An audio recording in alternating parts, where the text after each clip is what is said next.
말씀으로 은혜를 함께 하시 여호와는 만나볼 수 있도록 주의 친히 함께 하시고 역사해 주시옵소서. 하나님 말씀 보도록 합니다. 하나님 말씀은 히브리서 5장 말씀입니다. 히브리서 5장 오늘은 1절부터 10절까지 말씀 함께 살피도록 하겠습니다. 히브리서 5장 1절로 10절까지 말씀입니다.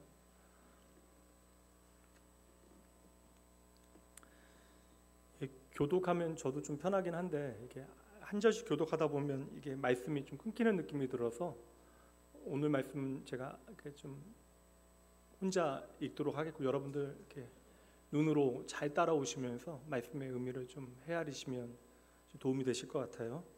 1절부터 10절까지 한 의미 단락이니까 이 말씀 함께 보도록 하죠. 대제사장마다 사람 가운데서 택한 자임으로 하나님께 속한 일을 사람을 위하여 예물과 속죄하는 제사를 드리게 하나니 그가 무식하고 미혹한 자를 능히 용납할 수 있는 것은 자기도 연약에 휩싸여 있음이라. 그러므로 백성을 위하여 속죄제를 드림과 같이 또한 자기를 위하여도 드리는 것이 마땅하니라. 이 존귀는 아무도 스스로 취하지 못하고 오직 아론과 같이 하나님의 부르심을 받은 자라야 할 것이니라.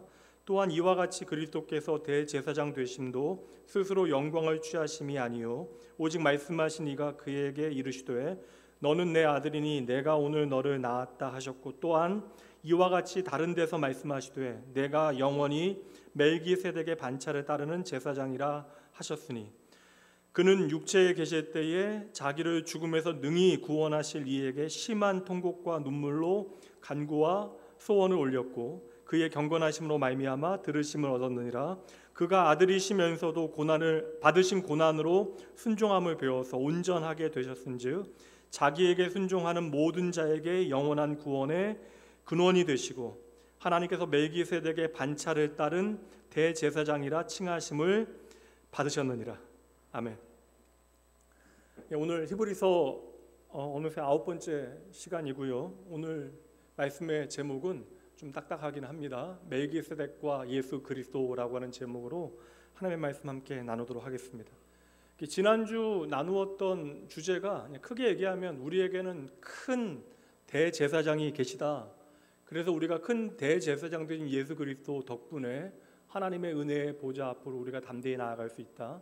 예수님의 십자가의 그 죽으심이 우리가 더 이상 거룩의 문제로 인간의 우리의 자격의 문제로 하나님 앞에 나아가는데 방해받지 아니하고 예수의 보혈을 의지하여 우리는 하나님의 거룩한 지성소 앞에까지 그 은혜의 보좌 앞에까지 담대히 나아갈 수 있습니다. 그게 지난주 나누었던 주제입니다.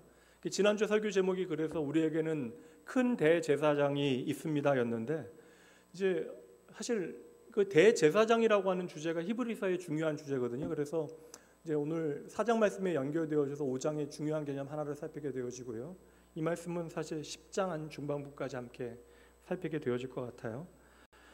히브리서는 제가 말씀드렸죠. 이게 말씀의 전체 주제인 성장에는 아픔이 따릅니다. 그러니까 초대교회 공동체 가운데 좀 당황하게 되어지는 일들이 벌어지기 시작해요. 그러니까 예수 믿으면 복받고 잘 살 것이라고 생각했는데 교회 공동체 안에 들어와서도 고난은 여전하고 삶에 이해되지 않는 일들이 벌어집니다. 그리고 당장 예수를 믿는 문제로 내가 손해를 봐야 되는 일들이 그들의 삶의 현장에 벌어지게 되어지는 것이죠. 오늘 고난 가운데 있는 그리스도인들에게 너희에게 예수 그리스도면 충분하다라고 하는 복음의 진리로 그 모든 어려움을 이겨낼 수 있도록 히브리서 말씀은 열심히 격려하는 일을 그 복음의 진리를 전하는 일을 하고 있습니다. 오늘 좀 피곤하시죠? 우리 양옆에 있는 분들, 앞뒤에 분들, 성가대 분들 아무래도 좀 주무시기 좋고 어저께 무덤 만드신 분들 너무 고생하셨는데 하루 쓰기에 좀 안타깝고 아깝기는 하지만 이게 또 이번 주 지나면 이게 좀 빛을 발하니까 주중에 좀 놀게요. 수고 많으셨고요. 함께 우리 인사 나눌 때 우리는 그리스도만으로 충분합니다라고 고백합니다.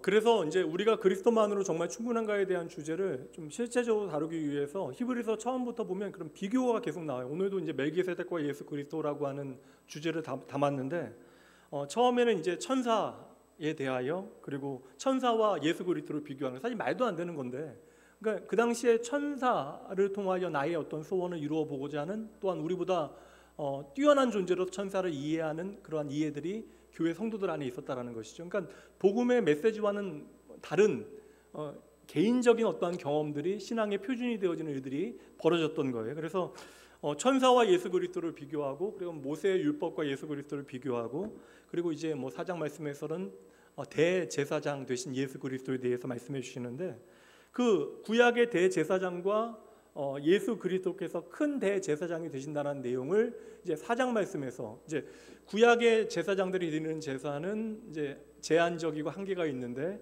우리의 영원하신 대제사장 되신, 큰 대제사장 되신 예수 그리스도께서는 자신을 제물로 드리심으로, 십자가에 죽으시고 부활하심으로 우리를 하나님의 은혜의 보좌 앞으로 나아갈 수 있도록 오직 우리의 길과 진리 생명이 되어 주셨습니다 라고 하는 이야기를 지난주에 살폈습니다. 오늘 말씀에서는 이 예수 그리스도께서 대제사장이 되신다는 개념을 보다 좀 세부적인 주제로 설명하는 내용이에요. 사실 이러한 뭐 천사와 예수님을 비교하거나 율법과 예수님을 비교하거나 뭐 구약의 대제사장과 예수님을 비교하는 일들을 히브리서 초반에 계속 펼쳐놓는 이유가 무엇이겠어요? 초대교회 안에 실제적으로 이러한 엉뚱한 것들의 마음을 빼앗기는 사람들이 있었다라는 것이죠. 사람은 다 똑같은 것 같아요. 예수님 당시에 예수의 죽으심과 부활을 눈으로 봤던, 피 묻은 십자가 그리고 예수의 부활의 증인들도 교회에서 신앙생활하면서 때로는 흔들리게 되어지고 때로는 자빠지게 되어집니다. 베드로가 영적인 경험을 하게 되어지죠. 예수님께서 베드로를 데리고 우리가 흔히 아는 변화산이라고 하는 곳에서 엘리야와 모세와 예수님이 만나시는 장면을 보고 베드로가 홀딱 그것에 빠지게 되어지죠. 그러니까 그 체험을 특별한 경험으로 생각하고 베드로가 했던 이야기가 뭐예요? 여기가 좋습니다. 초막 세 개를 짓고 여기서 살자라고 이야기하잖아요. 그러니까 그 말을 하자마자 어떻게 돼요? 엘리야와 모세는 사라지고 예수님 혼자 계시는 모습을 베드로가 얼마나 멋스겠어요. 초막 3개 짓고 여기서 삽시다 했는데 이제 예수님 한 분만이 눈에 보이게 되어지는 것이죠. 그러니까 내가 진심으로 이야기한 것인데 예수님을 위하여, 예수님이 이렇게 대단한 분이니까 눈에 보이는 이 엘리야와 모세와 함께 우리가 이곳에서 행복하게 살았으면 좋겠습니다라는 마음은 진심이었으나 예수님 밖에는 다른 것은 아무것도 보이지 않게 되어지죠. 이것은 우리에게 우리의 진심을 이야기할 것이 아니라 오직 예수 그리스도만이 우리의 믿음의 기초라고 하는 사실을 결코 놓쳐서는 안 된다. 그래서 종교 개혁은요, 예수의 이름조차도 우리가, 그러니까 예수라고 하는 이름 자체를 우리가 예수님이 어떠한 분인가를 알지 못하면 그 이름 자체도 우리의 신앙의 대상이 되어질 수 없다. 그래서 예수 그리스도의 권위보다 말씀의 권위를 위에 두겠습니다라고 하는 것이 종교 개혁의 중요한 기준이 되어졌던 것입니다. 4장까지 내용을 좀 간단하게 요약해 보면, 천사보다 뛰어나신 하나님의 아들이신 예수 그리스도께서 모든 면에서, 그 천사보다 뛰어나신 하나님의 아들께서 모든 면에서 우리와 똑같이 되셔서 그분은 우리의 신실한 대제사장이 되어지실 수 있었던 것이고, 그분은 친히 우리와 같이 되시어 모든 고난을 당하시고 우리와 같은 시험을 받으셨기 때문에 오늘도 시험 받는 우리를 도우실 수 있습니다 하는 내용이 지난주까지 말씀이었어요. 그래서 신실하신 대제사장 되신 예수 그리스도께서는 저와 여러분을 하나님의 안식으로 오늘도 우리를 초대하시는데, 우리가 하나님의 안식 안으로 들어가기 위해, 우리가 초대받은 우리가 하나님의 안식 안으로 들어가기 위해서 애써야 한다.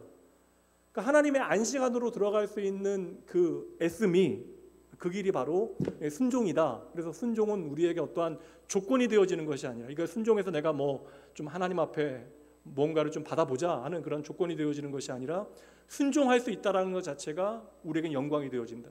왜냐하면 예수의 말씀이 우리에게 생명의 말씀이 되어진다는 증거가 우리의 순종을 통하여 증명되기 때문에 그러한 것이죠. 그 말씀드린 오늘 5장부터는 본격적으로 예수님의 대제사장직에 대한 설명이 이제 펼쳐지는 거예요. 대제사장에 대한 이 중심 주제 테마는 7장까지 계속되어지고요. 이제 대제사장이 주관하게 된 희생제사라고 하는 주제까지 다루게 되어지면 10장 18절 말씀까지 이제 대제사장에 대한 말씀이 계속되어져요. 그리고 이제 11장 여러분 아는 대로 믿음의 증인들에 대한 이야기가 등장하죠. 여러분, 이게 5절 말씀에도 계속해서 연거푸 말씀을 드렸지만 사람은 참 연약합니다. 그러니까 하나님께서 우리를 이렇게 귀히 여기고 창조하셨는데 인간은 참 손이 많이 가요. 여러분, 뭐 송아지 1시간이면 그래도 뒤뚱뒤뚱 걷기 시작하잖아요. 근데 사람은요, 태어나면서부터 연약함에 노출되어집니다. 스스로는 절대 존재하지 못하는, 살 수 없는 존재가 인간이죠. 누군가 돌보지 않으면 결코 사람답게 자라날 수 없는 존재가 바로 인간입니다. 제가 2주 전에 영화 하나를 봤어요. 이제 가버나움이라고 하는 영화인데 뭐 보신 분들 거의 없을 것 같습니다. 2019년 코로나 직전에 이제 개봉되어진 영화인데 제가 그때부터 좀 이 영화 봐야겠다라고 생각하다가 이제서야 이제 보게 되어졌습니다. 영화 보는데 제가 이렇게 보통 영화 싫어하는 편은 아닌지라 보겠다 마음 먹으면 한 번에 보는데 영화를 한 5번 끊어서 봤어요. 그러니까 도무지 그냥 볼 수가 없어서 너무나 절망적이라서 이렇게 못 견디게 힘들어서 감정 이입하면 이입할수록 너무나 힘겨워서 영화를 한 5번 끊어서 이 영화를 끝내 다 보긴 했습니다. 여러분 가버나움 들어보신 적 있죠? 모른 척 하세요. 예, 가버나움 우리 들어봤습니다. 이 가버나움은 예수님의 제2의 고향과 같은 곳이에요. 우리가 보통 갈릴리라고 이야기하면 이 가버나움 지역을 이야기하는 경우가 참으로 많이 있어요. 그러니까 말씀해 보면 마태복음 4장 말씀해 보면 예수님께서 4장 말씀 있네요. 나사렛에서 떠나 스불론과 납달리 지경 해변에 있는 가버나움에 가서 사시니. 그러니까 가버나움은 갈릴리 지역의 북쪽 지역에 있는 도시였는데 이 곳에서 이제 예수님께서는 유년 시절을 보내게 되어지셨던 것이고 사역의 일반을 다 여기서 어릴 때는 이제 나사렛에서 그리고 예수님의 성장기에는 이 가버나움에서 보내게 되어지는데 보통 우리가 이야기하는 갈릴리 지역이 바로 이 가버나움을 의미하는 거예요. 그래서 예수님이 어찌 보면 제2의 고향과 같은 곳 그리고 사역의 어떠한 좀 기초가 되어지는 그런 곳입니다. 여기서 여러분 예수님께서 제자들 어부들 다 부르신 곳이에요. 지금으로 이야기하면 이제 지리적으로 이제 국경으로 이야기하면 레바논 지역이 바로 이 가버나움 지역입니다. 영화 가버나움이라는 영화에서 너무나 지독한 현실을 우리에게 보여줘요. 이제 가버나움의 이게 레바논 지역이 워낙 전쟁이나 어려움들이 많아요. 예전에는 잘 사는 나라였는데 이게 사실 뭐 내전 계속되고 전쟁 계속되어지니까 이 가버나움의 가난한 거리에 생존을 위하여 몸부림치는 아이들이 등장을 하는데 한 남자아이가 등장을 해요. 12살짜리. 그런데 12살인데 자기가 12살이라고 하는 사실조차도 몰라요. 그러니까 부모도 이 아이의 나이가 전혀 중요하지 않습니다. 그래서 그 가난한 거리에 한 남자아이를 통하여 부모가 되어진다라는 것과 자녀를 양육한다라는 것이 과연 어떠한 의미인가에 대해서 좀 깊이 있게 좀 성찰하게 만드는 영화인데 말씀드린 대로 이제 아이는 12살인데 실제 자기의 나이가 얼마인지조차 알지를 못해요. 근데 어린 12살짜리가 여러분 이렇게 저는 그래서 너무 철든 아이들 보면 좀 이게 마음이 좀 불편하거든요. 이게 왜냐하면 저도 목사의 아들이었기 때문에 이게 눈치도 많이 봐야 됐고 이게 철이 안 나는데 철든 것처럼 행동을 어린 시절 많이 해야 됐기 때문에 물론 뭐 저는 교회에서 자라는 게 상처보다는 뭐 은혜가 더 많이 있긴 했지만 그래서 저는 이렇게 너무나 철든 아이들 보는 게 좀 마음에 불편함이 좀 있는 게 사실입니다. 그런데 이 12살짜리 아이가 그 어린 여동생 보호하겠다고 부모는 아이를 보호하지 않아요. 그러니까 부모가 너무나 결핍에 시달리게 되어지니까 인간성을 잃어버리게 되어지고 자녀조차도 생존의 도구로 여기게 되어졌던 것이죠. 그래서 어린 여동생이 이제 생리를 시작하게 되어지는 즈음에 대해서 이게 잘못하다가는 이제 팔려갈까봐 그 동생이 날마다 그 여동생의 그 속옷을 몰래 빨아서 부모도 알지 못하게 입히고 그러다가 이제 여동생이 이제 팔려가게 되어지자 이제 그 사람을 칼로 12살짜리 애가 찔러서 감옥에 가게 되어지는데 이제 여기서부터 본격적으로 영화가 시작되어져요. 아이가 고소를 하게 되어지는데 다른 대상이 아니라 자기를 태어나게 한 부모를 상대로 고소를 제기하게 되어집니다.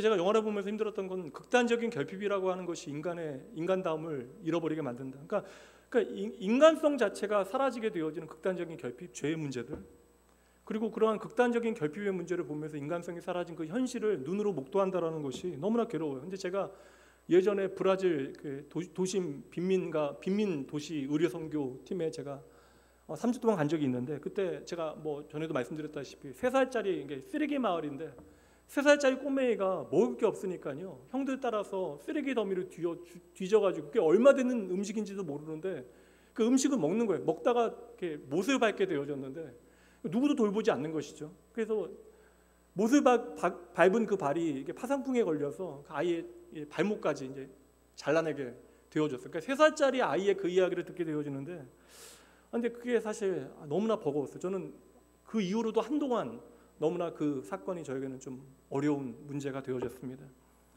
그 자기의 어린 딸을 팔아먹고도, 생계를 위해서 팔아먹고도 양심의 가책을 느끼지 아니하고, 또한 어머니가 아들이 갇혀 있는 감옥에 면회로 와서도 자기 변명과 푸념만을 계속 내뱉게 되어지니까 분노하게 되어지죠. 근데 그 분노를 따라가다 보니까 사랑받지 않는 인생들, 사랑받지 않는 못하는 어린 아이들의 비명소리가 들리는 것 같아요. 그래서 영화 보는 게 참 저에게는 힘들었습니다. 이제 사람과 인생이라고 하는 것이 그렇게 좀 연약합니다. 사실 이게 마음 단단하지 않은 분들은 좀 영화를 권하여 보시라고 말씀드리기도 어려울 정도로 너무나 비참한 현실을 눈으로 목도하게 되어졌어요. 근데 하나님께서 사람과 같이 되어주셨다. 그러니까 다시 말하면 스스로 인간의 연약함 가운데 창조주 하나님께서 노출되어졌다라는 거예요. 이거 자체가 믿을 수 없는 아이러니가 되어지는 것이죠. 근데 창조주 하나님께서 인간의 모든 연약함에 스스로 노출되어진 이유를 설명할 때에 히브리서 4장 15절 말씀에서 이렇게 말씀합니다. 함께 읽어보죠. 그 이유를 명확하게 설명합니다. 우리에게 있는 대제사장은 우리의 연약함을 동정하지 못하실 리가 아니요 모든 일에 우리와 똑같이 시험을 받으신 이로되 죄는 없으시니라. 여기서 보면 우리에게 계시는 대제사장은 우리의 연약함을 동정하지 못하시는 분이 아니시다라고 이야기하고 있습니다. 여기서는 우리 개역개정에서는 동정하다라는 단어를 사용하고 있지만 이전 개역성경에서는 여러분 많이 들어봤을 체휼이라고 하는 단어를 사용합니다.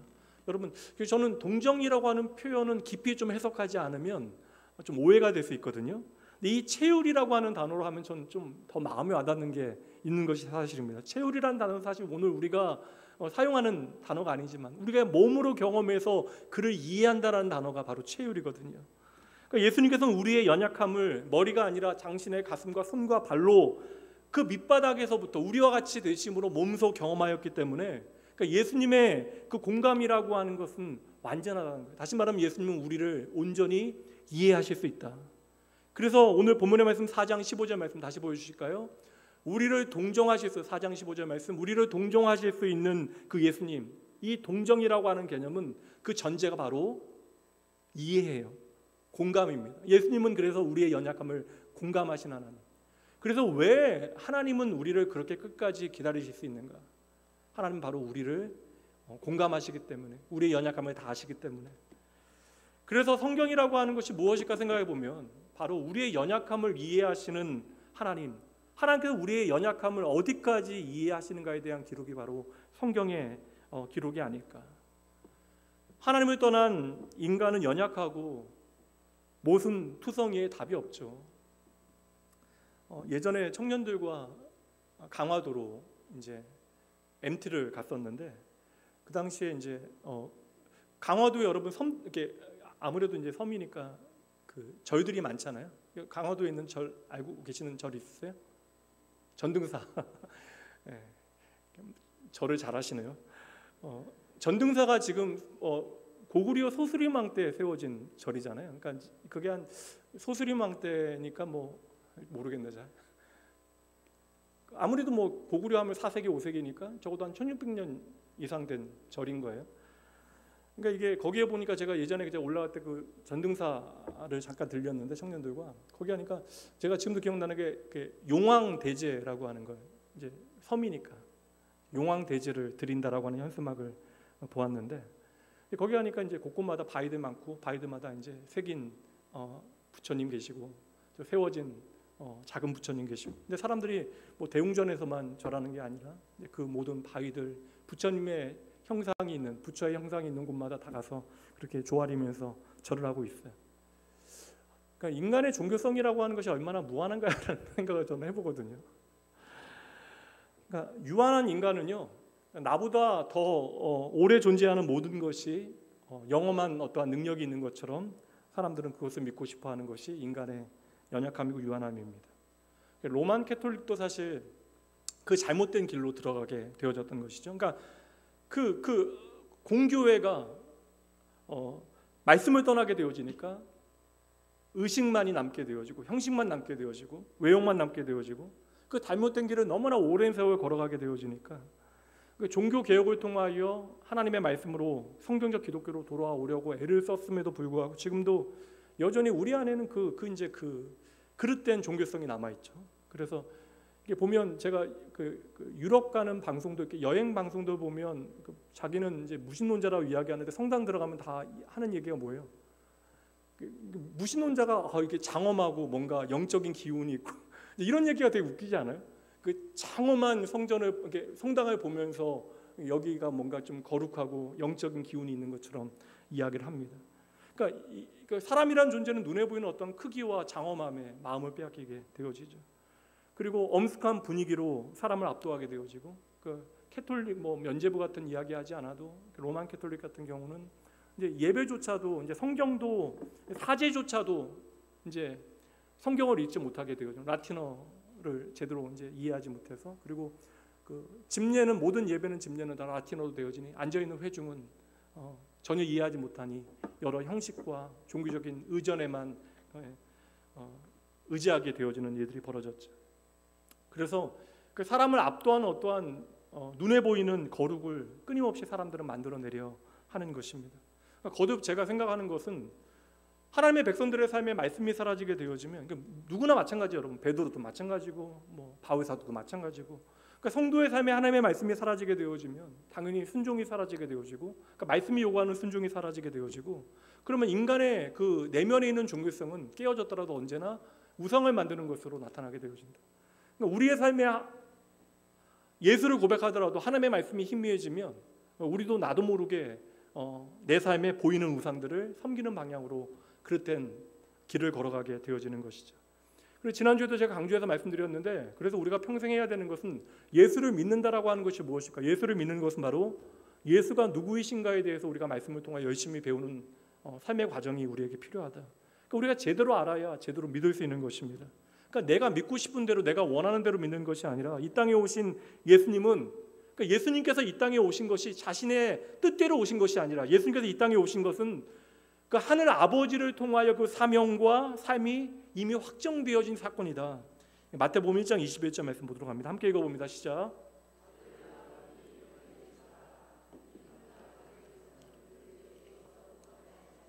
이거 마태복음의 복음서를 여는 중요한 구절이잖아요. 예수님께서 이 땅에 오신 것에 대하여 천사가 요셉에게 전하고 있는 하나님의 계시의 말씀입니다. 이 땅에 오신 구원자 되신 메시아 되신 그분을 우리가 무엇이라고 이름하게 되어졌다고요? 예수라고 하나님께서 정하신 거예요. 그러니까 이 땅의 구원자 되신 그분을 예수라 하라. 그러면 여러분 예수는 성경에 기록된 대로 예수라고 하는 이름은 성경에 나와 있는 대로 무엇을 위하여 이 땅에 오시는 분? 자기 백성을 저들의 죄에서 구원하실 분. 그러니까 예수라고 하는 이름에는 예수님께서 이 땅에 오신 분명한 목적이 이미 기시되어져 있는 거예요. 그러니까 예수님께서 이 땅에 오신 가장 중요한 목적이 무엇입니까? 자기 백성을 저들의 무거운 죄에서 구원하시기 위하여 예수님께서 우리와 같은 모양으로 이 땅에 오신 것이죠. 그러니까 이 땅에 오신 나와 같은 모양으로 참 하나님이시면 나와 같은 인간의 모양으로 이 땅에 오신 예수님께서는 철저하게 누구의 보내심을 받은 분? 바로 하나님 아버지의 보내심을 받은 분입니다. 그래서 예수님의 사역의 가장 중요한 핵심은 언제나 하나님의 뜻에 대한 순종이어야 돼요. 그래서 예수님은 그 모든 사역의 현장에서 아버지 하나님과 교제하기에 그렇게 열심을 내셨던 것입니다. 예수님의 전 삶은 그래서 십자가를 향하는 삶이 되어졌던 것이에요. 이미 하나님의 뜻 안에 예수님의 그 사명은 십자가를 향하는 길이 정해져 있었던 것이고 확정되어져 있었던 것이고 예수님께서는 아버지의 마음 붙들고 묵묵히 십자가를 향하여 한 걸음 한 걸음 사람들의 마음이나 그 어떠한 여론이나 그들의 어떠한 감정에 휩쓸리지 아니하고 묵묵하게 하나님의 계시의 말씀을 따라 그 십자가를 향하여 예수님 한 걸음 한 걸음 걸어가셨던 것이죠. 그래서 예수님께서는 언제나 그의 마음에 하나님의 말씀, 하나님의 마음을 기억하며 정확하게 알고 이 땅을 살아가셨기 때문에 바로 예수님께서 말씀하시길 아버지의 마음이 나의 마음과 같다. 그래서 예수님께서는 아버지와 내가 하나이다라고 말씀을 하신 것이에요. 그러니까 아버지와 내가 하나이다라고 하는 그 말씀의 맥락을 살피게 되어지면 이것은 삼위일체에 대한 어떠한 교리적인 진술이 아니라 그러니까 내가 이 땅에 왜 왔는가에 대한 사명에 대한 인식이 예수님께 분명했다라는 말씀이 되어지는 것이죠. 그렇다면 여러분 우리가 그러한 예수님을 믿고 오늘 이 자리에 있는 거잖아요. 그러면 오늘 저와 여러분이 예수님을 찾는 목적도 저와 여러분 마음대로 정해서는 안 된다라는 거예요. 그러니까 예수님께서는 물론 우리의 모든 소원을 귀히 여기시고 우리의 소원을 통하여도 당신의 그 귀하신 뜻을 이루어내실 수 있는 분임을 우리가 믿지만, 여러분, 예수님은 그저 우리의 소원을 이루어 주시기 위하여 이 땅에 오신 분이 아니십니다. 무엇을 위하여 이 땅에 오셨다고요? 자기 백성을 저희 죄에서 구원하시기 위하여 예수님께서 이 땅에 오신 거예요. 그래서 우리는 그분을 예수라고 부르게 되어진 것이죠. 만약에 우리가 우리의 어떠한 목적과 뜻을 이루어 성취하기 위하여 예수를 믿고 따른다면, 바울 사도가 갈라디아서와 고린도후서에서 말한 우리는 결국 예수라는 이름을 이야기하고 있지만 다른 예수, 우리가 복음을 말하지만 다른 복음을 따르게 되어지는 것이죠. 그러니까 우리의 진심이 정말이라도 쉽게 변질되어질 수밖에 없다라는 거예요. 그러니까 내가 만든, 그러니까 성경이 보여주고 있는 예수님이 아니라 내가 만들어낸 예수는 하나님의 뜻대로 이 땅에 오신 예수님이 아니라는 것입니다. 여러분, 우리의 삶에 다른 복음이 없음을 여러분 믿으셔야 돼요. 따라해 보세요. 다른 복음은 없습니다. 다른 예수는 없습니다. 다시요. 예수님께서 이 땅에 오신 목적은 무엇이라고요? 하나님께서 확정하신 바 무엇이에요? 자기 백성을 저희 죄에서 구원하시기 위해서. 예수님께서는 저와 여러분을 구원하시기 위해 이 땅에 오신 것이에요. 온 예루살렘의 사람들이, 시민들이 예수님을 향하여 종려나무 가지 흔들며 노래하며 춤추며, 심지어 예수님 걸어가시는 그 모든 길에 자신의 겉옷을 깔아 호산나를 뜨겁게 외쳤지만 예수님께서는 민망히 여기셨잖아요. 그리고 예루살렘을 보시며 슬퍼하시며 예수님께서 우셨잖아요. 여러분, 예수라고 하는 이름은 내가 원하는 것을 이루어주는 메시아의 이름으로 우리에게 주어진 것이 아니라, 예수라고 하는 이름은 예수님께서 이 땅에 오셔서 무엇을 하실 것인가를 우리에게 말씀해 주는 하나님의 계시의 말씀이 되어지는 것이죠. 그래서 우리가 예수라고 하는 주의 이름을 부른다라고 하는 것은 내가 예수께서 행하신 모든 일을 믿습니다라고 하는 고백이 이 안에 담겨지는 것입니다. 그래서 예수의 죽으심과 부활을 보게 되어진 사도들은 동일한 메시지를 전하게 되어져요. 그러니까 성령 강림을 통하여, 내 안에 내주하시는 성령님을 통하여, 진리영 되신 성령 하나님을 통하여 예수 그리스도의 오심이, 죽으심이, 부활이 무엇인가를 깨닫게 되어지는 성령 충만한 사도들이 동일하게 세상을 향하여 선포하는 내용, 사도행전 2장 21절 함께 읽어봅니다. 누구든지 주의 이름을 부르는 자는 구원을 받으리라 하였느니라. 그러니까 예수님의 이름을 부르기만 하면 우리는 구원을 받는다. 다시 말하면 우리를 구원하시는 분으로 예수를 고백하기만 하면 누구든지 구원을 받는다. 근데 이 말씀과 좀 다른 것 같은 주님의 말씀이 있어요. 예수님께서 마태복음 말씀에 7장 21절 말씀에 다른 메시지를 전하시는 것 같습니다. 함께 읽어봅니다. 나더러 주여 주여 하는 자마다 다 천국에 들어갈 것이 아니다. 이거 뭐예요, 여러분? 누구든지 주의 이름을 부르기만 하면 구원을 받으리라 말씀하셨는데, 사도를 통하여 이 복음을 전하게 하셨는데, 주님께서는 막상 뭐라고 이야기해요? 나를 향하여 너희가 주여 주여 부른다 할지라도 다 하나님의 나라 천국을 얻게 되어지는 것은 아니다.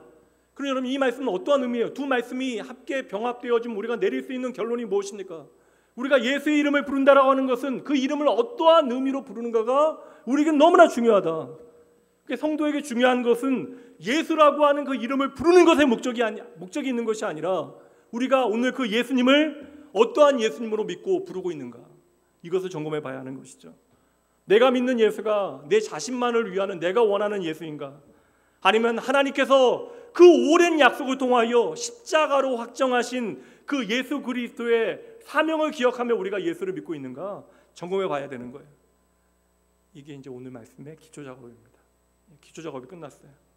그러면 오늘 예수님께서 어떻게 우리의 대제사장이 되어주시는가? 대제사장은 죄를 사하기 위하여 하나님 앞에 속죄 제사를 드리는 일을 하는 사람이 대제사장.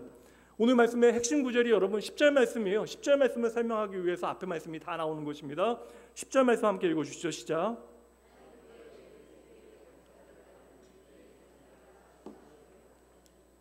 여기서 먼저 이제 주어와 동사가 있는데, 주어가요, 여러분, 이게 10절 말씀에 있는 게 아니라 문맥을 잘 살피셔야 한다고 말씀드린 이유가 8절 말씀부터 나와요. 8절 시작에 그가, 여기서 그가가 누구예요? 예수님이죠. 아유, 여러분 대단하십니다. 대단하십니다. 잘 찾으셨어요.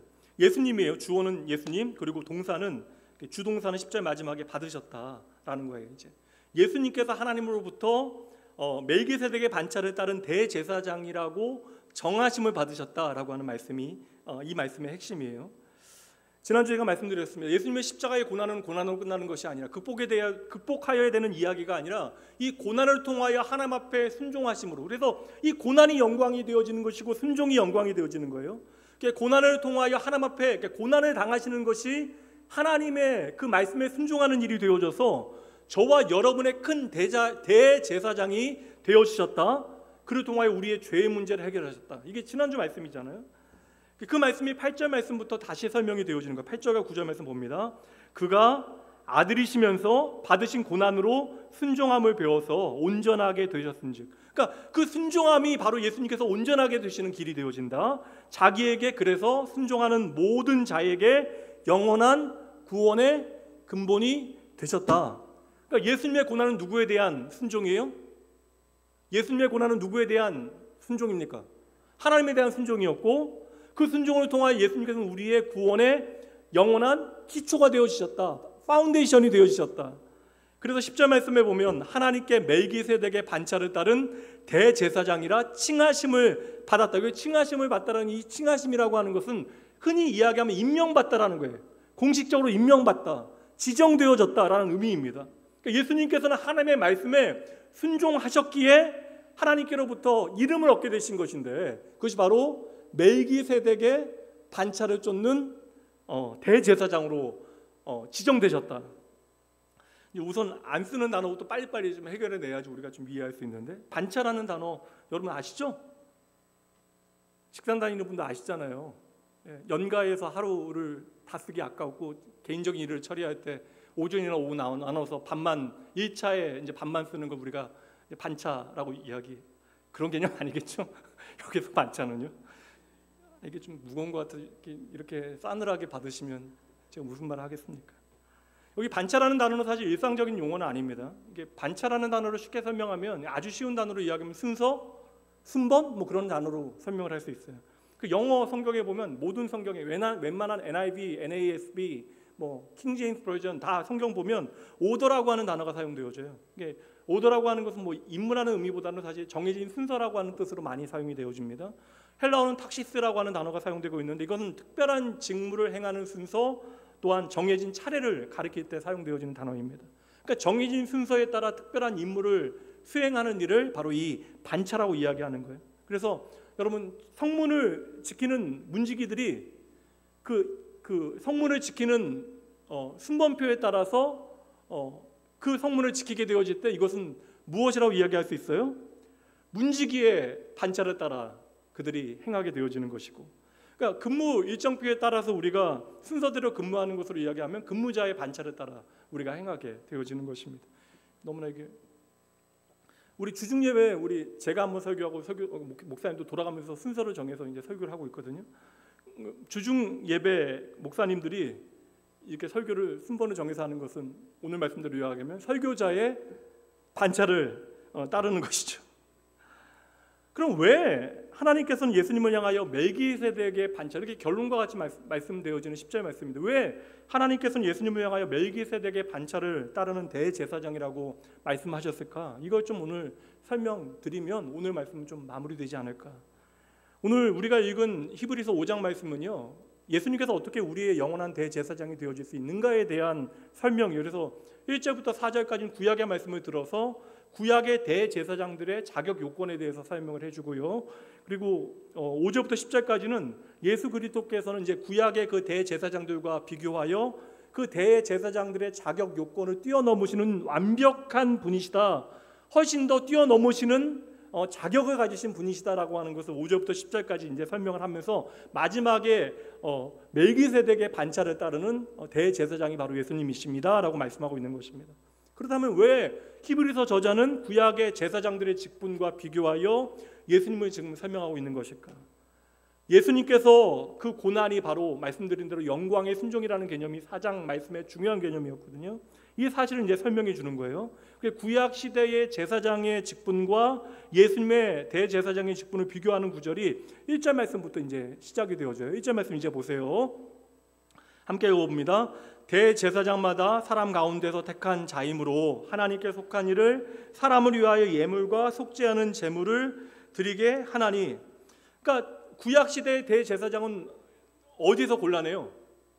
사람 가운데 선택되어지는 거예요. 그러니까 사람 중에서 한 사람을 선택하여 하나님께서 기름 부어 세우시어 사람 중에 택한 그 사람을 하여금 무엇을 하게 합니까? 대제사장으로 속죄의 제사를 드리게 하는 거예요. 이 속죄의 제사를 드려야 제한적이지만 거룩함을 가지고 이 속죄의 제사를 통해 내가 죽는 게 아니라 흠없는 어린 양이 죽음으로, 흠없는 짐승이 죽음으로 잠시나마 우리가 죄 없다 여김을 받고 거룩하신 하나님 앞에 나아갈 수 있는 자격을 얻게 되어지는 것이죠. 그래서 백성들 가운데 제사장이 세워지는 과정을 설명한 다음에 이제 문제는 그 다음에 말씀해 보면 제사장은 그런데 백성들의 고민과 아픔을 알아요. 왜냐하면 같은 사람이기 때문에 정확하게 압니다. 근데 그러한 동일한 모든 것들을 알고 있는 사람인 제사장이 하나님께 속한 일을 감당하게 되어지는 거예요. 그게 이제 2절 말씀 중요합니다. 읽어보죠. 시작. 그가 무식하고 미혹한 자를 능히 용납할 수 있는 것은 자기도 연약에 휩싸여 있습니다. 그러니까 제사장들은 남들보다 이해심이 많고 관대한 사람들을 뽑는다라는 것이 아니라, 잘 보세요. 여기서 무식하고 미혹한 자는 구약의 율법의 요구를 내가 스스로 지킬 수 없는 사람들, 그래서 하나님의 말씀이 내게 주어짐에도 불구하고 순종의 영광을 살아내지 못하고, 말씀이 내게 주어진다는 것은 우리가 이제 하나님의 법에 따라 살아가는 하나님의 백성이라는 증거인데 그 말씀을 거부하고 세상의 수많은 유혹에 쉽게 넘어가는 사람들을 무식하고 미혹한 자들이라고 이제 설명을 하는 거예요. 근데 그들을 위하여 속죄의 제사를 드려야 되는 제사장들이 심판자의 자리에 설 수 없다. 왜요? 그들을 용납할 수밖에 없는 이유가 무엇이에요? 제사장들이 그 하나님의 말씀에 따라 살아가지 못하는 자들, 그래서 죄악 가운데 살아가는 그들을 판단하지 못하는 이유, 그리고 그들을 용납해야 되는 이유가 무엇이에요? 제사장도 도낀 객긴 똑같은 연약한 존재, 제사장인 나도 하나님의 말씀에 무식하고 쉽게 미혹되어지는 연약한 인생이기 때문인 것이죠. 그래서 여러분, 사람 중에 뽑혀서 속죄 제사를 드려야 되는 제사장들은 백성들을 위하여 제사를 드리기 전에 먼저 누구를 위하여 제사를 드려야 돼요? 자기 자신을 위하여 속죄 제사를 먼저 드려야 하는 것이죠. 그게 3절 말씀이에요. 그러므로 백성을 위하여 속죄제를 드림과 같이 또한 자기를 위하여도 드리는 것이 마땅하다. 여러분, 여기까지는 어려워요? 어렵지 않으시죠? 잘 따라오고 계시죠? 그러니까 제사장은 여러분 잘 보세요. 내가 하고 싶다라고 하는 것이 아닙니다. 그러니까 사람들이 뭐 좋아하는 사람, 조금 더 선한 사람, 그리고 또 내가 제사장이 되고 싶은 사람이 다들 이렇게 나와서 그 중에 백성들의 투표, 선거를 통하여 선출되어지는 자리가 아니라 제사장 누가 세운다는 거예요? 사람들 가운데 하나님이 세우신다. 4절 말씀. 그래서 이 제사장의 존귀는 백성들의 죄를 하나님 앞에 용서받을 수 있는 그 속죄의 제사를 드릴 수 있는 이 제사장의 존귀는 아무나 스스로 취하지 못하고 오직 아론과 같이 하나님의 부르심을 받은 자라야 할 것이다. 그러니까 하나님께서 당신의 뜻과 당신의 방법에 따라 제사장을 사람들 가운데 세우시는 것이지 사람들이 마음대로 세우거나 폐할 수 없다. 그래서 이게 문제가 되어지는 게 이렇게 하나님의 말씀에 따라 제사장들이 세움받아야 되는데 이것이 무너지게 되어져요. 이게 예수님 당시에 그래서 대제사장이 2명이 되어지고 막 그런 일들이 벌어지게 되어집니다. 그러니까 하나님께서 한 사람을 택하여 그를 기름 부어 세워서 대제사장의 직무를 수행하게 하신 것은 이게 그림자와 같은 거예요. 우리의 죄를 용서받아 이제 장차 하나님 앞에 나아갈 수 있는 그 길을 누가 여신다라는 거예요? 우리의 영원한 큰 대제사장이 되시는 예수 그리스도께서 온전히 이루실 일이다. 그 대제사장의 모든 사역은 바로 우리를 구원하실 영원한 대제사장 되신 예수 그리스도를 보여주는 그림자가 되어지는 것이죠. 여기에 중요한 말씀이 이어지는데 5절 말씀 정신 놓지 마시고, 사실 설명드리는 거니까 이거 집중력, 갑자기 이러면 끝나고 있어. 다른 생각하다 보면 어디 가고 있는지도 몰라. 잘 따라오셔야 돼요. 5절 말씀 여러분 읽어주세요. 시작.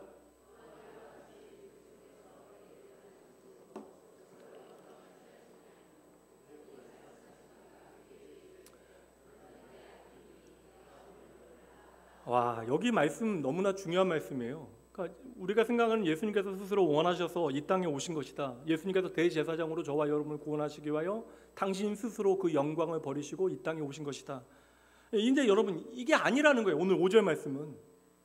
그러니까 대제사장이 세워지는 원리는 동일하다는 거예요. 예수 그리스도께서 이 땅에 영원한 대제사장으로 오신 것은 스스로 임하시어 그 자리를 취하신 것이 아니라 구약 시대로부터 계속해서, 그러니까 창세기로부터 말씀되어진 하나님의 뜻대로 이 땅에 오신 것이고 하나님의 뜻대로 대제사장으로 임명되신 것이다. 세움받은 것이다. 이 구절이 바로 이 말씀인데, 문제는 초대교회 당시 이제 지나가면서 속사도 시대가 오게 되어지고 교회 안에 엄청난 이단들의 도전을 받게 되어요. 특별히 영지주의자나 뭐 말시온과 같은 영지주의자들이나 뭐 오늘날과 같은 이단들이 더 그냥 엄청난 공격을 교회를 향하여 가하게 되어질 때에, 사실 이러한 구절을 잘못 이해한 사람은 예수님과 이제 이런 말씀이 주어지면 예수님과 성부 하나님 중에 누가 높은 분으로 이해하겠어요? 어려워요? 이런 말씀이 주어지면 하나님의 말씀에 순종해야 되는 분이 예수 그리스도라고 이야기하면 하나님과 예수님께 누가 더 높아요? 그러면 하나님께 기도하는 게 그러니까 기도도 잘 들어주시는 대상이 있고 기도를 드리면 더 효과적인 대상이 있고, 이제 이런 그릇된 전통들이 캐톨릭 전통 안에도 만들어지는 것이죠. 그러니까 나보다는 조금 더 거룩한 사람을 통하여 하나님 앞에 나아가는 것이 훨씬 더 효과적인 방법이 되어지고, 그래서 이런 구절들을 잘못 이해하게 되어진 사람들이 예수 그리스도를 성부 하나님보다 못한 분으로 이해하게 되어진 거예요. 그래서 이제 하나님께 순종해야 되는 그 순종의 개념을 오해하게 되니까, 순종이 무엇인지를 알지 못하는 자들이 이 순종이 하나님의 구원을 이루시는 하나님의 방법이라는 사실을, 영광이라는 사실을 알지 못하니까 순종을 힘의 논리 가운데, 세상이 힘의 논리 가운데 이해하는 거예요. 그 순종을 열등의 개념으로 이해한 것입니다. 그러니까 순종해야 되는 대상이 순종을 명령하는 대상에 비해 열등한 것이다. 이거 여러분 세상의 힘의 논리잖아요. 그러니 이러한 이해를 가지고 있는 사람들은 결코 순종하지 못하죠. 언제나 다스리는 자로, 힘 있는 자의 자리에 서는 것이 영광이 되어진다라고 착각하게 되어지는 것입니다. 여러분, 예수님은 누구세요? 하나님이시죠. 이게 가장 중요한 전제예요. 예수님은 하나님이시지만 하나님이신 예수님께서는 특별한 목적을 가지고 이 땅에 우리와 같은 연약함, 우리와 같은 한계를 가진 인간의 모습으로 오신 거예요. 그 피조물의 한계에 스스로 갇힌 창조주로 이 땅에 임하신 것인데, 이것이 바로 하나님의 계획에 따라, 그분의 말씀에 따라 이 땅에 그렇게 한 인간의 모습으로 예수님께서 오시게 되신 것이죠. 이 말씀, 그래서 증명하기 위해서 오늘 말씀에 구약의 구절이, 여러 구절이 인용되어지는 거예요. 특별히 이제 여러 구절인데 두 구절만 보도록 하죠. 그래서 말씀하시는 하나님께서 너는 내 아들이니 내가 오늘 너를 낳았다. 이게 이제 시편 2편 7절 말씀인데, 내가 여호와의 명령을 전하노라 너희는 들으라라는 것이죠. 여호와께서 내게 이르시되 뭐라고요? 너는 내 아들이라 오늘 내가 너를 낳았다. 그러니까 예수 그리스도께서는 하나님의 명령에 순종하여 하나님의 아들로 이 땅에 오셨다. 이어지는 오늘 6절 말씀 보도록 할게요. 또한 이와 같이 다른 곳에서, 그러니까 구약의 다른 말씀에서 말씀하시되, 하나님 말씀하시되 내가 영원히 멜기세덱의 반차를 따르는 제사장이라 하셨으니, 이 말씀도 시편 110편 말씀을 인용하여 가져온 거예요. 그러니까 구약의 말씀을 이루시는 분으로, 순종하시는 분으로 예수님께서 이 땅에 오셨다. 이거 설명하기 위하여 구약의 말씀을 가져오는 것입니다. 110장 4절 말씀 함께 읽어봅니다. 여호와는 맹세하고 변하지 아니하시리라 이르시기를 너는 멜기세덱의 서열을 따라 영원한 제사장이라 하셨도다. 하나님께서 맹세하여 약속하신 말씀, 너는 멜기세덱의, 우리 오늘 성경에서는 반차라고 이야기했는데 여기서는 멜기세덱의 서열, 그 멜기세덱의 서열을 따라 영원한 제사장이 되어졌다. 멜기세덱의 라인에서 우리에게 오신 분이 바로 예수 그리스도, 영원한 대제사장이 되어지신다. 그러니까 예수님은 아론과 같이 하나님의 부르심에 순종하여 대제사장이 되어지셨지만, 아론의 그 서열을 따라, 반차를 따라 대제사장이 되신 것이 아니고 누구의 서열을 따라서요? 멜기세덱의 서열, 멜기세덱의 반차를 따라 대제사장이 되신 것이다. 여기 이제 되면 좀 머리 아프기 시작하죠. 3절 말씀 제가 아까 말씀드렸는데 3절 말씀 보세요. 이게 구약의 대제사장들이요. 구약의 대제사장들은 왜 백성들에 대하여 좀 이렇게 용납하고 관대해야 됩니까? 그들이 속죄의 제사를 위하여 세움받은 자들이지만 결국 자기도 자기 자신의 죄를 위하여 하나님 앞에 속죄 제사를 먼저 드려야 하기 때문에. 왜요? 그들도 우리와 똑같은 죄인이기 때문에. 아론의 반차를 따라 세움받은 제사장들은 하나님의 말씀을 통하여, 하나님의 임명을 통하여 제사장이 되기는 하였지만 모두가 다 죄인이기 때문에 자기 자신을 위하여 먼저 하나님 앞에 제사를 드려야 되는 그러한 사람들. 그래서 속죄의 제사를 드린 다음에도 하나님의 거룩한 지성소 안에, 하나님의 그 임재 앞에 나아갈 때 두려워서 그 발에 사슬을 묶어놓고 들어가게 되어지잖아요. 그런데 예수님께서는 하나님의 말씀에 따라 대제사장으로 이 땅에 오셨지만 아론의 반차를 따르는 대제사장이 아니라는 것이죠. 그러니까 저와 여러분의 연약함을 있는 그대로 이해하실 수 있는 분, 불쌍히 여기시고 이해하시고 동정하실 수 있는 분이시지만 그분은 죄에 매이신 분이 아니시다. 그러므로 연약하지 아니하시다. 그래서 아론의 반차를 따르는 다른 제사장과는 전혀 다른 멜기세덱의 반차, 하나님의 약속에 따라 이 땅에 오신 영원한 대제사장이 되신다. 그래서 오늘 시편 2편 7절 말씀, 너는 내 아들이다. 오늘날 내가 너를 낳았다. 그러니까 대제사장으로서의 예수님의 모든 사역, 예수님의 이 땅에 오심, 성육신과 고난과 죽음과 부활과 승천을 다 이 안에서 설명하고 있는 거예요. 이 모든 것이 대제사장의 사역이었다. 예수님은 이 땅에 대제사장으로 임하시어 그것도 멜기세덱의 반차를 따르는 대제사장으로 임하시어 당신의 임무, 직무, 사명을 다 완벽하게 수행하신 것이죠. 이게 바로 멜기세덱의 반차를 따르는 제사장이다. 뭐 이것만 사실 끝내야 되는데, 그럼 여러분 멜기세덱이 누구예요? 이것부터 설명했어야 되는데. 멜기세덱이 누구예요? 어디 나와요, 여러분? 성경에 한 번밖에 안 나와요, 여러분. 창세기에 나옵니다. 창세기 14장에 멜기세덱이 등장하는 것은 딱 하나, 역사 가운데 등장하는 장면은 이것밖에 없습니다. 그 본문 한번 보도록 할게요. 한 번밖에 등장하지 않으니까. 창세기 14장. 창세기 읽었는데도 모르는 분도 계시죠? 썼는데도 멜기세덱이 누구냐라고 하시는 분도 이 자리에 계실 수 있어요. 14장 14절부터 20절까지 제가 말씀 빨리 읽을게요. 아브라함이 그의 조카가 사로잡혔음을 듣고 길에서 길리고 집에서 길리고 훈련된 자 318명을 거느리고 단까지 쫓아가서 북쪽까지 쫓아간 거예요. 그와 그의 가신들이 나누어 밤에 그들을 쳐부시고 다메섹 왼쪽 호바까지 쫓아가 그의 모든 빼앗겼던 재물과 자기 조카 롯과 그의 재물과 또 부녀와 친척을 다 찾아왔더라. 아브라함이 구돌라오멜과 그와 함께한 왕들을 쳐부시고 돌아올 때, 그러니까 북부 연합군 4개 나라와 싸워서 이긴 거예요. 말도 안 되는 일입니다, 이게. 이것도 기적이에요. 소돔 왕이 사회 골짜기 곧 왕의 골짜기로 나와 그를 영접해야 돼요. 소돔을 위하여 싸워서 다 모든 것을 구해냈으니까 당연히 영접해야죠. 근데 중요한 말씀은 그 다음부터 이어집니다. 18절. 여기에 이제 멜기세덱이 등장합니다. 함께 읽어봅니다. 살렘 왕 멜기세덱이 떡과 포도주를 가지고 나왔으니 그는 지극히 높으신 하나님의 제사장이었더라. 제가 19절 20절 읽을게요. 그가 아브라함에게 축복하 이르되 천지의 주제이시오 지극히 높으신 하나님이요 아브라함에게 복을 주옵소서. 너희 대적을 내 손에 붙이신 지극히 높으신 하나님을 찬송할지로다 하매 아브라함이 그 얻은 것에서 10분의 1을 멜기세덱에게 주었더라. 오늘 말씀해 보면 이게 멜기세덱이 아브라함을 축복하는 장면과 아브라함이 자신이 얻은 모든 것의 10분의 1을 그 11조를 멜기세덱에게 바치는 장면이 오늘 말씀에 기록이 되어져 있습니다. 그러니까 하나님의 부르심으로 하나님의 백성이 시작이 되어진 이 아브라함이, 믿음의 조상이 되어진 아브라함이 이제 헤브론에 살 때에 소돔에서 그냥 막 살다가 정신없게 살다가 그 롯이 이제 북부 사개 연합군에 소돔이 무너지게 되어질 때 이제 잡혀가게 되어지죠. 거기서 이제 아브라함이 생명을 걸고 조카 롯을 구해내게 되어져요. 그리고 돌아올 때에 멜기세덱과 만나는 장면이 성경에 단 한 번 등장을 합니다. 이제 이 멜기세덱에 대해서 설명할 때 구약의 말씀은 살렘 왕 멜기세덱이라고 이야기하는데 왕이면서도 제사장이래요. 이게 사실 이해가 안 됩니다. 살렘이라고 하는 지역 자체가 그 당시에 있지는 않았고, 사실 이게 살렘이라는 것이 샬롬이라는 표현도 되어지기도 하고 예루살렘이라는 의미가 되어질 수도 있는데 사실 예루살렘이라는 것이 존재하지 않을 때예요. 그러니까 사실 이게 살렘 왕이 누구인지에 대해서 전혀 알 길이 없습니다. 근데 그가 또 왕이면서도 제사장이래요. 근데 그 왕이면서 제사장인 멜기세덱이 뭘 가지고 와요? 아브라함에게 축복하기 위해서 떡과 포도주를 가지고 아브라함을 축복하게 되어지죠. 그러니까 구약 시대에 여러분, 구약 성경에서 구약 시대에 떡과 포도주를 가지고 축복을 빌어주는 제사장은 멜기세덱이 유일해요. 그런데 하나님께서 시편 말씀과 오늘 히브리서 말씀을 통하여 이 땅에 오시어 고난 당하시는 예수 그리스도를 누구와 연결짓고 있어요? 살렘 왕 멜기세덱과 지금 연결을 짓고 있는 것입니다.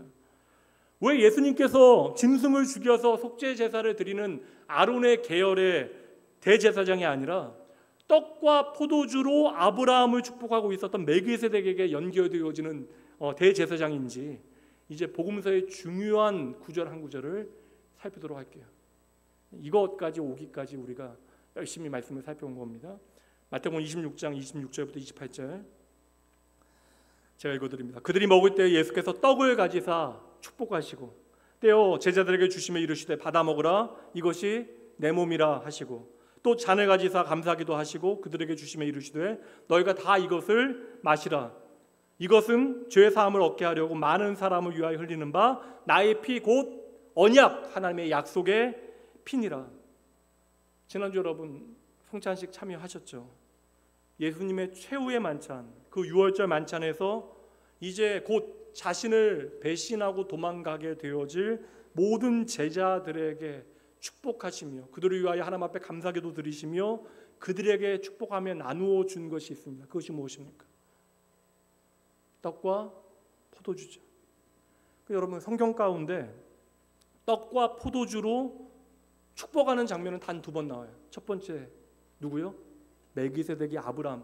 그러니까 믿음의 열방을 복되게 하기 위해 하나님께서는 아브라함 한 사람을 부르시는데 이 아브라함을 축복할 때에 이 떡과 포도주로 멜기세덱이 축복하게 되어져요. 두 번째는 바로 예수님의 축복. 이제 이 제자들을 통해 예수님을 버리고 도망가게 되어질 이 제자들을 통해 이 땅에 주의 몸된 교회가 세워지게 되어질 것입니다.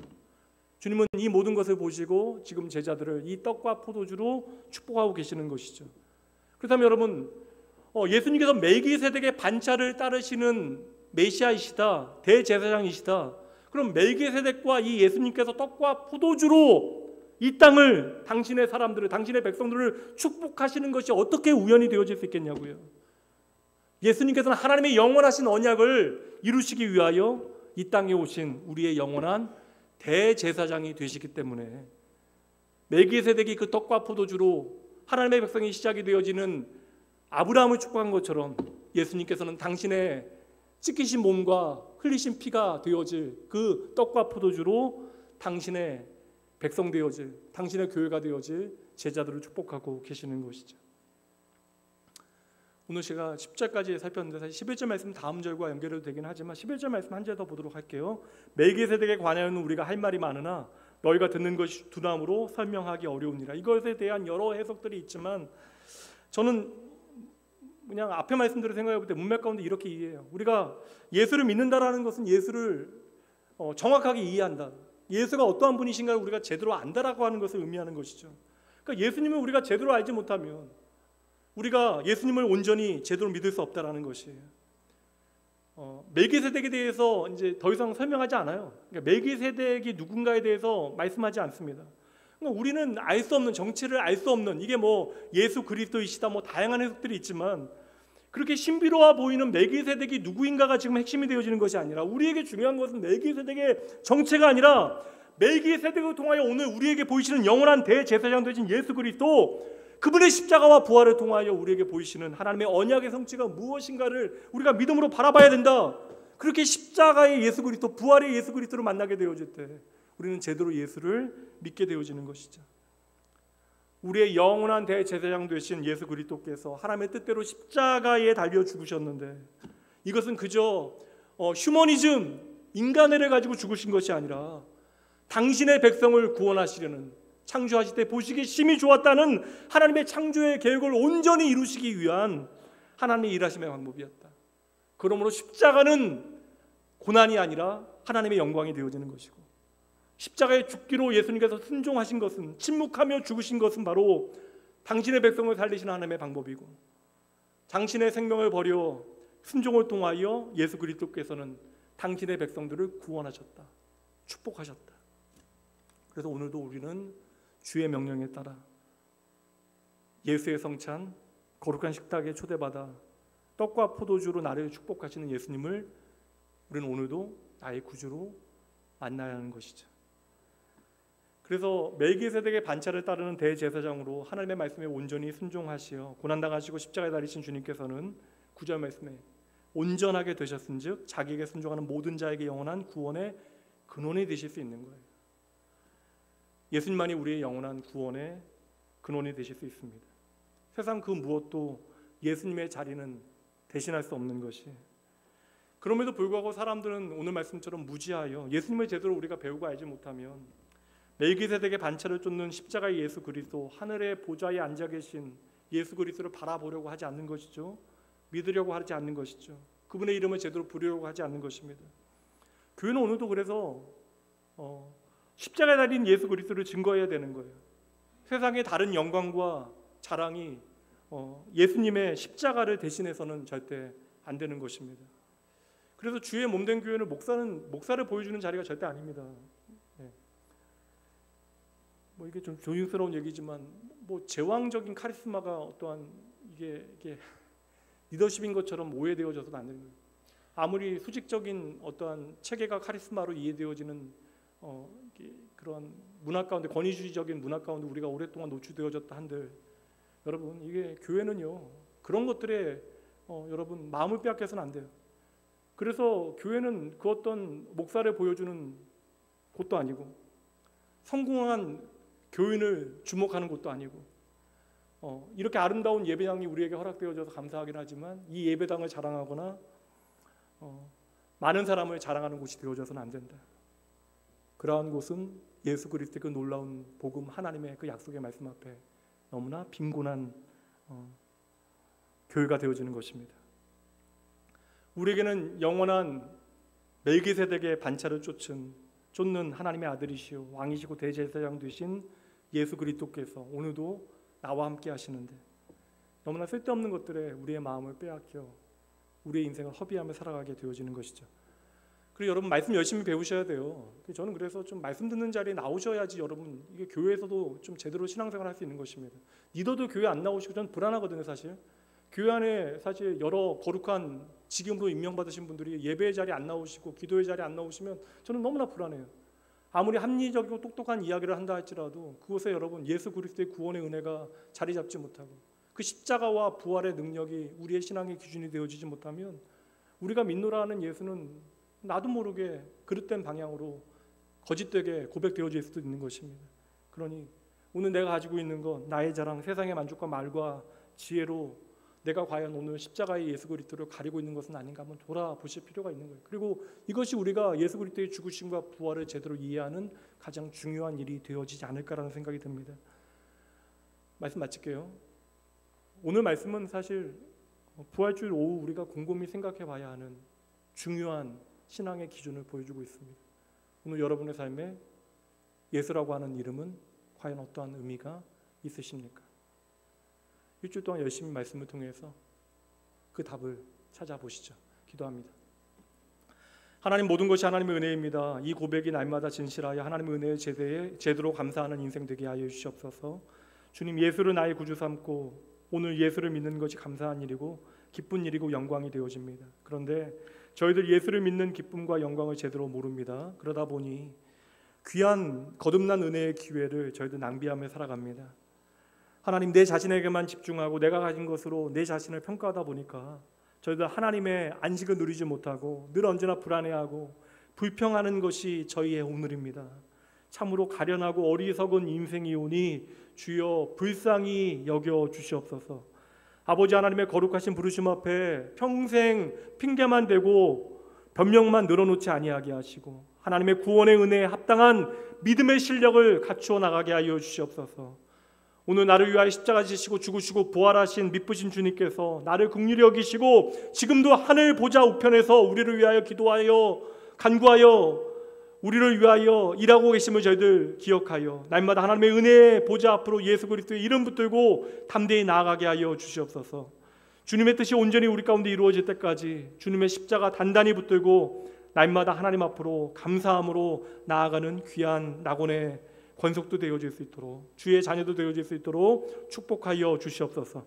언제나 자격 없는 저희들의 삶에 십자가에서 흘리신 그 피로 은혜의 보좌 앞으로 저희의 삶을 친히 인도하여 주시는 우리의 영원한 큰 대제사장 되시는 예수님 이름으로 축복하며 간절히 기도합니다. 이제는 우리 주 예수 그리스도의 은혜와 하나님의 사랑하심, 성령 하나님의 함께하심이 하나님의 자녀라는 그 엄청난 이름의 가치는 어느새 버려두고 이 땅의 가치와 내 자랑과 자기 확신 가운데 지쳐가는 저희들을 그럼에도 끝까지 붙드시는 나의 영원하신 큰 대제사장이 계시기에 이제 주의 십자가 단단히 붙들고 하나님의 은혜의 보좌 앞으로 날마다 더 가까이 나아가기로 주님 앞에 작정하고 다짐하는 모든 거룩한 주의 백성들 위해 이들이 다시 은혜로 살아가게 되어질 일주일, 특별히 예수 그리스도의 십자가와 그 부활을 깊이 생각할 이 한 주 가운데 지금으로부터 영원까지 함께 있을지어다. 잠깐 기도하고 편안히 돌아가시고요. 5분 있다, 3분 있다가 구역장 기도에 잠시 모이도록 할게요.